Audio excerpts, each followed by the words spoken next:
Hey everyone, and welcome back. Today we're going deep on something I bet you think about more than you realize. Oh, yeah. I think so, yeah. Okay, I'm intrigued. The influence of Apple and Google on the future, and we're going way beyond comparing iPhones and Androids. Okay. We're talking about how they're titans, how these tech titans shape our lives, and the choices that they're making that impact all of us every day. You know, it's interesting how these companies, they're both dominant in the tech space, right? Absolutely. But they've taken such different paths. Yeah. You know, Apple with this, walled garden approach. Right. Creating this really seamless, almost addictive experience. Yeah. And then Google has just built this empire on, the power of open platforms and data. It's true. And the Apple ecosystem, the iPhone, iPad, AirPods, now even this new Vision Pro headset. It's just it all works together so seamlessly. Mm-hmm. But is that seamlessness, is that actually a form of vendor lock-in? Oh, interesting. Like once you're in, is it even possible to get out? That's a great question. And it's something that, a lot of people are talking about, I think, in vendor lock-in. It basically means being stuck with a certain provider. Right. Because switching is too difficult or too expensive. Right. And, Apple's strength really does lie in this tight control they have over their ecosystem, which, it gives a really consistent user experience, which a lot of people love. Yeah. And, it allows them to, generate massive revenue through that app store. Right. But it also means limited customization. Okay. And potentially less room for, third-party innovation. So there's a trade-off there. Yeah. You get this beautifully designed, super easy-to-use experience. Yeah. But maybe at the cost of flexibility and choice. Yeah, potentially, yeah. What about Google's approach? Their reach is massive. Well, yeah. Search, Gmail, Maps, YouTube, the Android operating system. It's Mm-hmm. almost like they have a piece of us everywhere we go online. Right, and that's really fueled by this data-driven model that they've got. Yeah. Yeah. Google provides, incredibly useful, often free services, but that comes at the cost of them collecting vast amounts of data about us, Right. which is then used to personalize our experiences and, of course, power their massive advertising business. So that brings up something I think a lot of people grapple with. Yeah. Is the convenience and innovation of these free services worth the potential privacy trade-off? Yeah. Google knows where we go, what we search for, what we watch. It's a little unsettling. It's a double-edged sword, for sure. Yeah. On the one hand, you have tools like Google Maps, which, it revolutionized navigation. Absolutely. Or Google Translate, which, breaks down language barriers. But on the other hand, there are totally legitimate concerns about data security, algorithmic bias, and the potential for manipulation. Right.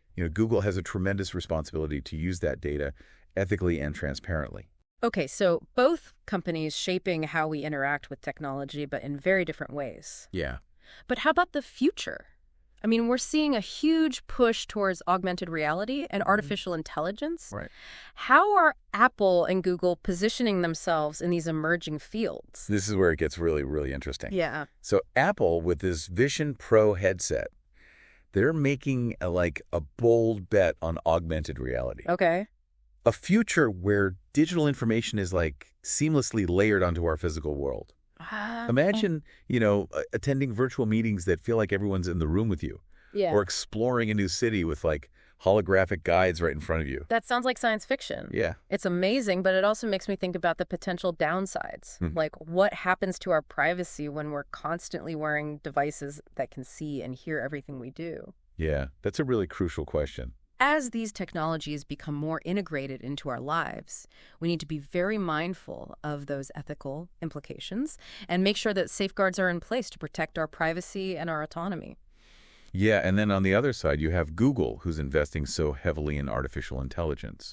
Their work with Bard, which is, a conversational AI chatbot. Yeah. And DeepMind, which is focused on advanced machine learning, suggests they see a future where AI plays an even greater role in how we access information, make decisions, even how we think. Exactly. And those are both areas with enormous potential, but also potential risks. Yeah. If we're not careful, we could end up in a world where algorithms are making decisions for us, Right. shaping our perceptions, and potentially even limiting our choices without us realizing it. Yeah, it sounds like both Apple and Google are, in their own ways, trying to blend the digital and physical worlds. And that raises some really big questions. It does, yeah. Like, what kind of future do we want? Yeah. How can we ensure that technology actually serves us, enhances our lives, and expands our possibilities without compromising our values and our freedom?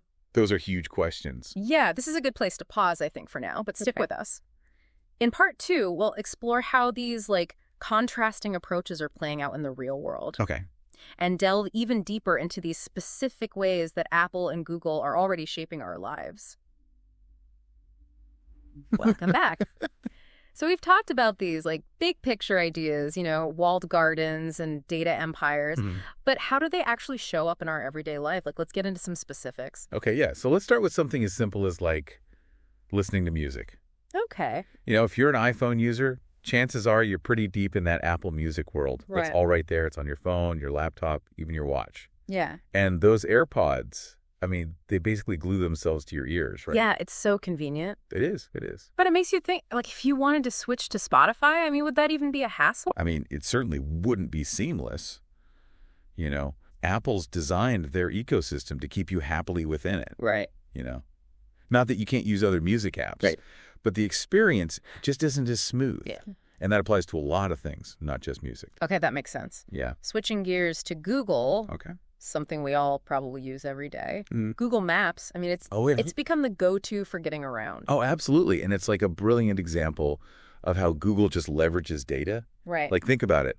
They know your home address, your work address, where you shop, even where you go on vacation. It's a lot of information. And it's not just Maps. It's their entire suite of services. Yeah. Gmail, YouTube, all of it. Exactly. And that data, it allows them to do things like predict traffic patterns, suggest the fastest route, right? Even recommend new restaurants based on your past locations. Yeah. But it also begs the question, where do we draw the line on data collection? That's a big one, right? We're trading convenience for privacy. Yeah. And it's not always clear what the long-term implications of that might be. Yeah. It's almost like a deal with the devil, isn't it? Wow, yeah. We get all these amazing tools, but at what cost? That's a good way to put it, yeah. Okay, so let's look at how Apple and Google are, influencing how we even access information. Okay. Apple News, for instance, right? Yeah. It curates articles from different sources, presents them in a very, clean, user-friendly way. Yeah, very streamlined. I've noticed that, but it feels very controlled, though. Yeah. They're deciding what I should be reading. Right, right. And then you have Google Search, which is just a completely different approach. Totally. It throws open the doors to, the entire internet. Yeah, you just type in a query and Google's here's everything. Right, but that can be overwhelming, too. It can. Sifting through pages and pages of results, trying to figure out, what's accurate, what's not. It can feel like a minefield sometimes. Yeah, it definitely can be. And that's where Google's algorithms come in, right? Right. Yeah. Trying to rank websites and information based on relevance and trustworthiness. But it's a system that's constantly being refined, and it's not perfect. Plus, haven't we seen how those algorithms can even be manipulated? Oh, for sure. Whether it's through SEO tactics or even deliberate misinformation campaigns. Right. There's always a risk that what we're seeing at the top of those search results isn't really the whole story. That's a great point. Yeah, it really highlights how important it is to be a critical thinker and not just take what's presented to you online as fact. Yeah. It's on us to evaluate the source, consider different perspectives, and really come to our own informed opinions. Okay, so when it comes to information, Apple's kind of taking the curated path, while Google's here's everything, you figure it out. That's a good way to sum it up, yeah. And both approaches come with their own advantages and disadvantages. Right. With Apple, there's a sense of security, simplicity, but maybe at the expense of true diversity of thought. Right. With Google, there's a lot of freedom to explore. Yeah. But then the burden of responsibility falls more on the user to navigate that vast sea of information. So we've seen how these companies influence how we listen to music, navigate the world, and even access information. But what about their impact on the future? We're talking augmented reality, artificial intelligence. Right. These technologies have the potential to completely transform how we live, work, and even think. They really do. And that's where it gets really interesting. Yeah. Like we discussed earlier, Apple, with that Vision Pro headset, is going all in on augmented reality. All right. You're really envisioning a future where digital information, it seamlessly overlays the physical world. Imagine attending a meeting where you feel like everyone is physically present, even if they're thousands of miles away. Right. Or, exploring a new city with interactive holographic guides, like appearing right before your eyes. That's incredible. It sounds like something straight out of a movie. I know, it's wild. But it also raises concerns about how much technology we want to integrate into our lives. Like, will there be a point where we can't even differentiate between, like, the real world and the digital one? I mean, that's a really valid concern. As these technologies become, more sophisticated and immersive, it becomes even more important to have those open discussions about ethical implications. Right. We need to consider the potential impact on our privacy, our mental well-being, even our sense of self. Yeah. It's not something to be taken lightly. And then on the other side, you have Google, who is aggressively pushing the boundaries of AI with projects like Bard and DeepMind. Right. What are the potential implications of that? Yeah. I mean, AI is already impacting so many aspects of our lives. It is. From the recommendations that we see online to even how financial markets operate. Like, where is all of this headed? That's a question with no easy answers. Yeah. But what we do know is that AI has the potential to solve some of the world's most pressing problems, from climate change to even disease. Right. But it also has the potential to be misused, whether intentionally or unintentionally. Yeah, it's almost like we're standing at a crossroads, right? Facing two very different paths. One leading to a future shaped by Apple's vision of AR, and the other that leads to a future shaped by Google's mastery of AI. Yes, true. And it's the choices that we make today, both as individuals and as a society, that are really going to determine which path we take. Absolutely. Wow, this has been an incredibly thought-provoking conversation. Yeah, it has. I'm eager to hear more about what we can even do to ensure that these technologies are used ethically and responsibly. Yeah. We'll delve deeper into that in part 3. Okay, sounds good. Stay tuned. Okay, so we're back for the final part of our deep dive into Apple and Google, and things have gotten pretty intense. Yeah, they have. I mean, we've talked about walled gardens and data empires. Augmented reality and AI. It's a lot. It's a lot to process. It is, yeah. And I think it's important to remember that these aren't just like abstract concepts. Right. They have real-world consequences. Right. The choices that these companies make, and even the choices we make as consumers, they really have the power to, shape the fabric of society. So let's talk about those consequences. What are some of the potential downsides of this increasing reliance on tech giants like Apple and Google? One concern that comes up a lot is the impact on individual autonomy. Okay.